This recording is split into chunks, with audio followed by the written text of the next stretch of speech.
So ito mga kababayan. Naku po mga kababayan, si Pulong Duterte posibleng hihimas daw ng rehas bago mag 2027.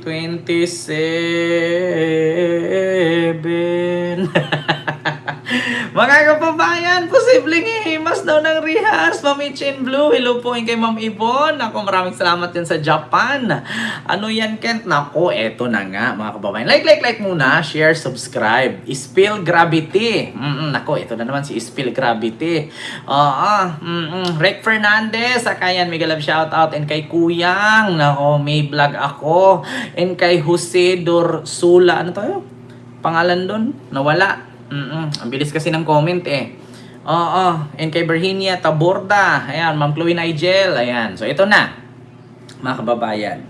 Si Pulong Duterte, mga kababayan, ay may possibility or posibleng hihimas na naman ng rehas bago mag 27.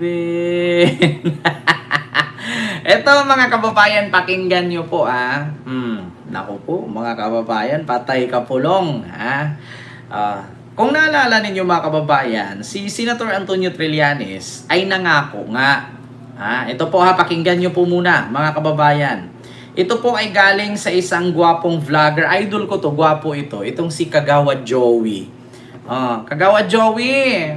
Gwapo nito, nagmawi-mawi. Ito ganun nyo. Breaking news! Grabe naman to, Davao City! In-expose kayo ni Congressman Terry Ridon ang mga ghost projects at kalokohan sa Davao City. 2021, 2023, mga sinabing complete na daw pero incomplete at di mahanap. May mga mali pa daw yatang geotagging. Davao City to Matina River, malapit kay tatay. Ito pa matindi. Tropa pala ni Tatay Digong yung isang kontraktor. At may mga konektado na naman sa Diskaya! Huling-huli na talaga ang mga Duterte. Tao nila ang Diskaya. Sila ang nagsimula ng flood control kaguluhan. Davao City mismo may problema. Pati 51 billion din pulaw sa flood control. Kulong na yan! Mga korakot, unahin natin ang mga Duterte. Busit sa bayan. Yun lang po. Ingat always. Breaking news! Grabe Ala, Diyos ko, nilabas na ni Terry Ridon. Ala ka. Kulong na yan. Mga kurakot. Kulong na yan. Diba? Ala ka. Kay Basti kaya, anong balita? Ay, naku, Ma'am Libby Zamora, may balita din ako kay Basti mamaya. Naku, magulantang kayo dito. Milyon din. Naku. Bukod dyan, mga kababayan, na ilalabas na nga, no? Nilabas na. Hindi lang ilalabas, nilabas na ni Terry Ridon. No, ito pa. Ito pa mga kababayan. Halaka, Diyos ko, ito pa. Saan yan? Ito. Ala, ito, pakinggan nyo. Rappler. What is this? Wait lang. Of Representatives probe on Tuesday, September 9. A DPWH official confirms the District of Davao City Representative Paulo Duterte received 51 billion pesos worth of infrastructure projects during former President Rodrigo Duterte's last 3 years in Malacanang. DPWH Undersecretary Maria Catalina Cabral confirmed the amount during the House of Representatives probe on Tuesday, September 9. Nako. At first, Cabral did not give a categorical response to Manila Representative Joel Chuba's queries. For accuracy, Mr. Chair, of my response, I have to check the records in the office because I do not have the data. She eventually responded to Mega Panel Co-Chair. So, naalala niyo na po ba, Undersecretary Cabral? I guess I barely remember, Your Honor. I think there was an interview that time. No, it's just a question of a yes or a no. Do you remember it or no? Because it's Yes, Your it's an Honor. actual quote. Okay. Yes, Your Honor. Yes, Paulo hala. Duterte meantime questions the sudden shift of the House probe. Hala, He inamin says ni in a statement Cabral. Tuesday night, the discussion should return to Speaker Martin Romualdez and former House Appropriations Chairperson Zaldi Co. Nako. He adds, quote, I have delicadeza, unlike now that the budget has become a family affair. Adding, Davao has nothing to hide. Cabral's statement was used in a Politico story about Paulo Duterte's complaint about the House's move to slash his district's budget by 2 billion pesos in 2024. In the report, then Appropriations Chairperson Zaldico defended the move, saying Duterte's district already received 51.8 billion pesos in funds from 2020 to 2022. Ayan, nako mga kababayan. Diyos ko. Ala, inamin na ni Cabral at umamin nga siya doon sa Kongreso. At ito pa mga kababayan, bali-balita ngayon. Nako, ito daw ang congressman ninyo na ayaw magpatawag ng congressman kasi madadawit daw siya sa korupsyon. Hala, kung makita nyo po yung kanyang mansyon, dalawang mansyon magkadikit. Mansyon yan, dalawa nakatayo. Dalawang pinto, isang, alam nyo yung nag-letter U? Letter U siya. Ito, mansyon isa, pero magkadikit. Dalawang pamilya yan. Hindi ko alam kung ang asawa number 1 nandito at ang asawa number 1 nandito. Malaking mansyon yan. Kumbaga, para siyang duplex, pero dalawa siya. Kumbaga, hindi ko siya matatawag na isang mansyon kasi dalawang pamilya nakatira eh. Yung mansyon na yan, yung isa si asawa number 1 at yung isa si asawa number 2. Ang pagitan nila, yung harap lang. No? Yung pwede makapasok yung sasakyan, pinto dito, pinto doon. Nako, malaki-laki daw yan. Twin mansion ang tawag dyan mga kababayan. Saglit lang Pakita ko sa inyo. Magtanong lang bakit sila nagkaganito. Ito. Ala, naku mga kababayan. Ay, huwag yung So, time check guys, kay 5:22 PM na. So, muagi na pud ko diri sa balay ni Congressman Pulong. So, tanawa na ginahinay nagkadaghan ang mga tao. So, nanay mga nakaparking dira. So, ayan. So, daghan lang mga nakaparking guys. So, ayan. So, inig magabi super dami dyan diri Ayan, so pauli na mi. Kita niyo So, yung nalamig gate. ipalit na po dito sa may palengke. So, mauni. Pag magabi kay daghan jud kaayo dira. So, time check guys. Kita niyo yung kay gate. 5:22 Pansinin yung gate kung PM gaano na. kahaba. So, muagi na pud ko diri sa balay ni Congressman Pulong. So, Ayan, umpisa tanawa dyan. na ginahinay 1. nagkadaghan ang mga tao. Ayan. So, nanay mga nakaparking dira. Ayan, umpisa dyan, umpisa So, doon. ayan. Ayan, gate na yan. O, So, ayun. daghan lang mga nakaparking Hanggang guys. doon yan sa So, dulo. ayan. Ayan, So, ayan. hindi magabi Dalawa, di ba? diri Ayan, so pauli na mi. Hanggang So, doon yan, nalamig ipalit na po pinakadulo. dito sa may palengke. So, mauni. Pag magabi kay daghan jud kaayo dira. So, time check guys. Diba? kay 5:22 Kita ninyo? PM. Haba, no? Di ba? Official residence ng Pangulo. Mataas ang kisame sa receiving area nito. May bilang muebles kaya lutang ang malawak na floor area. Wala raw balak sila hanilip na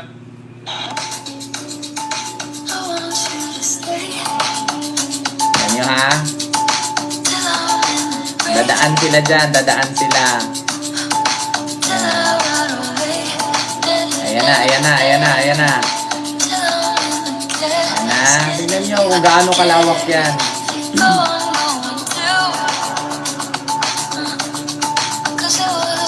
Ayan na, Tingnan nyo, dyan, nag-umpisa ang pader. Ayan, dalawa, diba? Dalawang pinto. Hanggang yan. Ito, unang gate yon. May pangalawang gate dito. Ayan. Hanggang dun yan, pinakadulo. Kita ninyo. Diba? Sabi ko sa inyo Diba? Sunod, mga kababayan. Bukod doon, ito pa. Kasi si Trillanes, mga kababayan, hindi talaga nakukumbinsi. Sabi ko nga sa inyo, dalawa yan Dalawang gate yan. Yung isang gate yan yung, kumbaga parang pag may pupunta doon na magsusulisit, dito sa una. Pangalawa, dito na sa malaki na pwedeng pumasok yung mga sasakyan. Ito, mga kababayan. At tatanong ako, saan galing yun? Ito. Sir, baka pwede niyo po kaming konting i-refresh, Can you expound sa amin itong 51 billion peso insertions umano ni Congressman Paulo Duterte? Sa isang hearing po sa House of Representatives noong September, kinonfirm ni yumaong Yusek Cabral na nagkaroon ng 51 billion pesos worth of insertions si Paulo Duterte from 2020 to 2022. So, maliwanag na yung statement na yan at na-validate na rin yan doon sa GAA o doon sa corresponding years na yon. Yan po yan. Ngayon, itong aking statement kanina, in light of itong mga issues dito sa ICI, ito yung pinakamalaking halaga na involved sa corruption dyan sa infrastructure na yan. Di ba yun ang purpose nila ng kanilang creation? Is imbestigahan. Pero itong si Paulo Duterte, nung pinatawag nila sa hearing, hindi sumipot. Tapos ganun na lang. Parang wala na. Tahimik na. Parang quits na lang. So anong klaseng, yan? Investigative body yan. Ngayon, sa kasalukuyan, ako, in my private capacity, nagkakandak ako ng investigation against Paulo Duterte at yung 51 billion na yan. Yes. Kaya ko nga, ginagawa ko nga pero I'm going out of my way. Wala naman ako mandato. But as a private citizen, I have the right. Pero itong nakamandato na ito, hindi nila ginagawa yun. Kumbaga sinasabi niyo po na kung kayo nga kaya niyong gawin, bakit yung Hindi ko ICI po alam, na may Ma'am mandato, Ibon. ba't hindi nila gawin? So, should we expect you, Senator Sunny, to file charges against Paulo Duterte in the coming days kung matatapos niyo po itong sinasagawa ninyong personal na effort para mag-investigate? Yes, sa January natin ipa-file ito. So, kung pinapaspasan na namin to, marami kasi ito At ito, ang very clear dito, kinumpirma mismo ni Paulo Duterte na meron siyang at least 49 billion. Sinabi niya 49 billion daw ito, completed daw ito lahat. Ngayon, titingnan natin. Alam nyo, itong DPWH, yung mga inspektor ng ICI, ang dami, pati PNP, AFP, wala man lang sumilip doon sa distrito ni Pulong Duterte. Yun yung mahiwaga dito. What do you think is the reason behind that? Sangkot sila. Senator Trillanes. Is either takot or kakampi nila. Nabanggit niyo po unang-una na of course si Yusek Cabral ang nag-expose itong Kaya bakit nagtataka din ako mga kababayan, simula nung sinabi ni Trillanes yan sa interview dyan sa Billionaire News Channel, bakit halos lahat ng miyembro ng ICI nag-resign? At bakit balita ko pa ngayon sa February, mawawala daw yung ICI? Bakit? Dahil ba sa pinupush ni Trillanes na paimbestigahan si Pulong, mawawala ang ICI? Bakit? Bakit ang ICI hindi maimbi-imbestigahan si Pulong? At hindi rin maimbi-imbestigahan si Edwin Guardiola?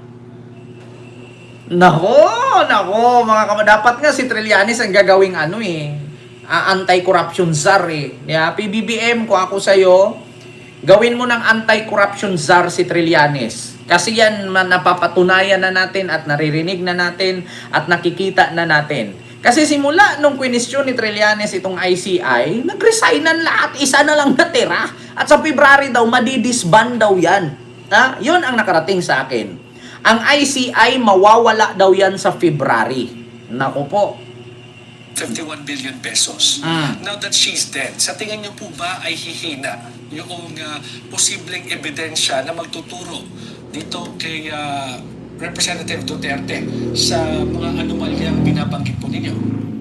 Hindi po kasi kinonfirm lang naman ni Yusek Cabral yung nasa records na. Kasi nasa records naman na ito ang ni-request niya ni Pulong Duterte, total yan for the 3 years, 51 billion. At si Pulong na mismo ang nag-confirm 49 billion daw. Sige, pagbigyan na natin yung 2 billion na yun. Pero siya mismo nag-confirm na nag-insert siya ng 49 billion.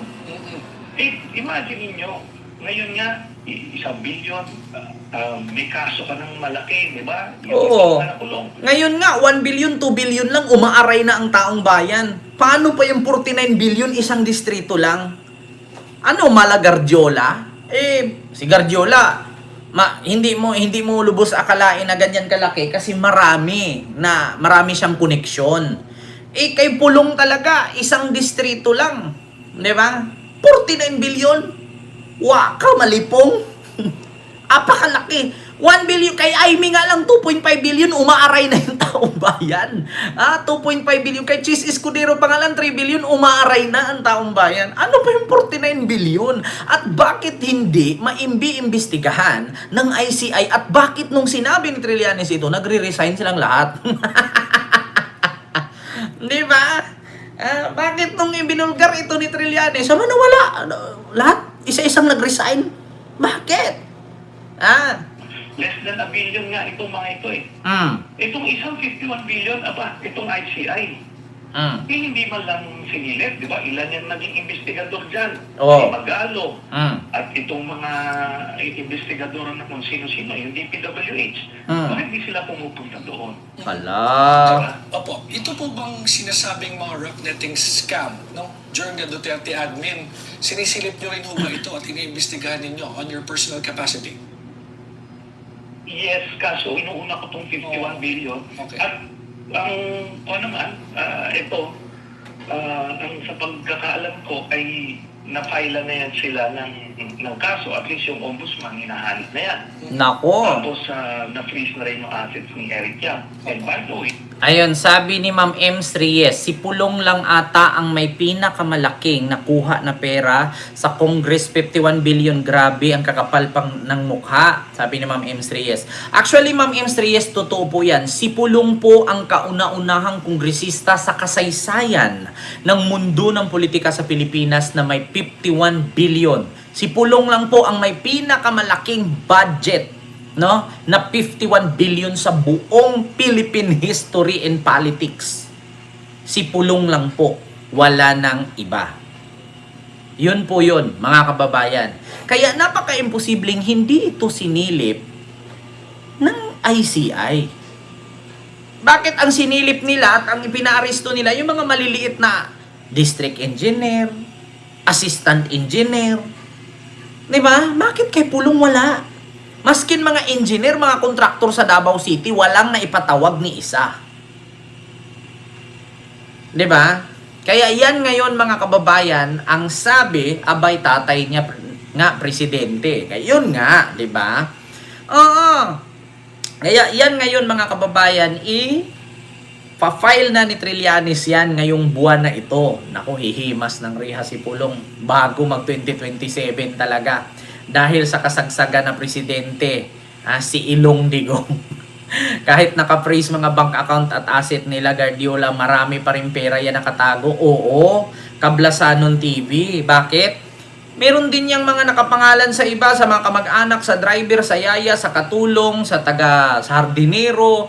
May mga nakapangalan yan. Maniwala kay sa akin, mga kababayan. Posible yan.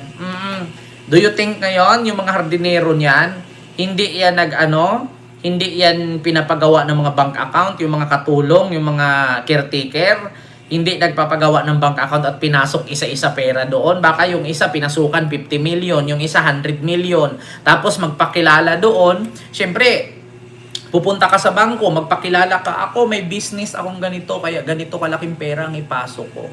Siyempre, ang bangko naman, pag once na magpakita ka ng ID doon na ikaw yun at ikaw totoo, physical appearance, hindi na yun mag-question pa ng mag-question kasi siyempre, ang bangko, kailangan din nila ng pera. Diba? Diyos ko, sino pa bang bangko tatanggi? Kung pupunta ka doon, magpakilala kang mayaman at sabihin mo may ihuhulog kang 100 million, kaya mag-open ka ng bank account, siyempre, ang bangko tatanggapin yan kasi siyempre, may ID ka lang, dalawa. Diba? Yung iba, ibaon sa lupa. Yung iba, nasa underground or di kaya bumili ng lupa yan sa probinsya. Kubo-kubo lang pero doon pala in-stock lahat ang pera. Diba? O, hindi nyo maanuhan yan, mga kababayan. Biruin nyo nga. Ito ngayon nyo lang malaman, mga kababayan. Or alam nyo na. Alam nyo ba na ang bahay ni Saldico, ang bahay ni Saldico, sa Pasig, makikita nyo puti. Bahay niya puti. Walang siguro may second floor o third floor. Bahay yan, malaki. Sabihin natin mansion. Oh, pero hindi naman yung matatawag na mansion kasi hindi naman 8,000 square meter yan. Ang mansion kasi 8,000 square meter. Ganyan ang mansion. So sabihin natin bahay niya, puti yun. Nakita nyo yung pinalibutan ng puting trapal? Alam nyo ba na ang ilalim niyan, meron niyang 5 basement. 5-story basement yan. 5 palapag basement. Basement, 5 story. Alam nyo ba, lahat ng ilalim niyan, puro pera. Instead of sasakyan, hindi po sasakyan ang nakalagay. Pera.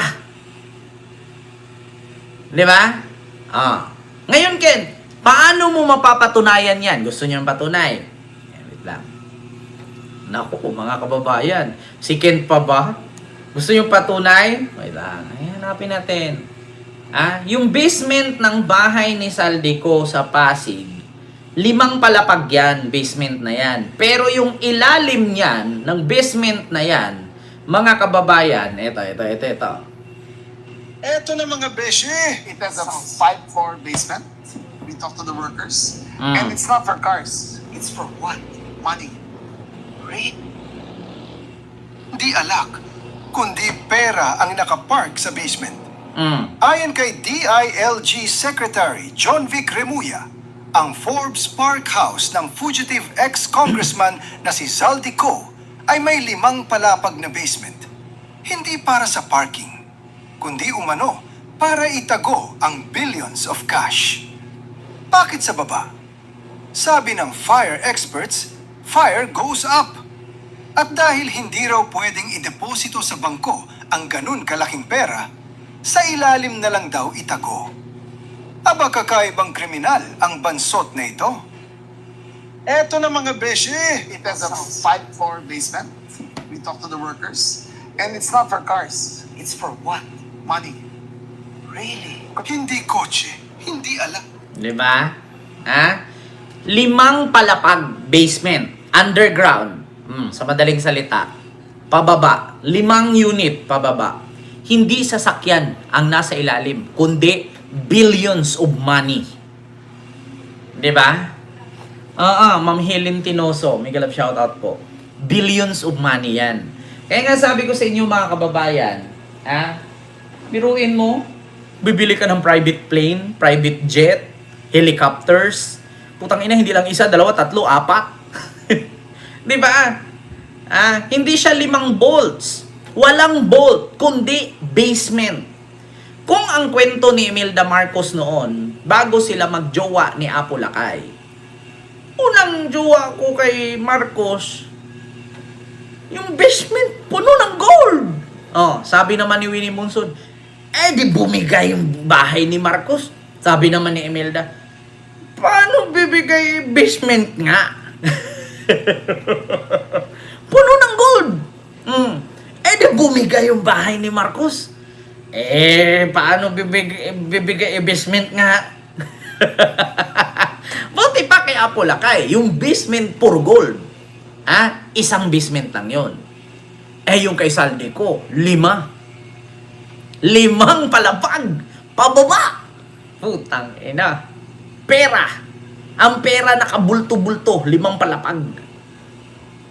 Grabe kadaming pera yan. Kasi biruin mo yung 1 billion, apakalaki niyan. Yung buong kwarto na to puno.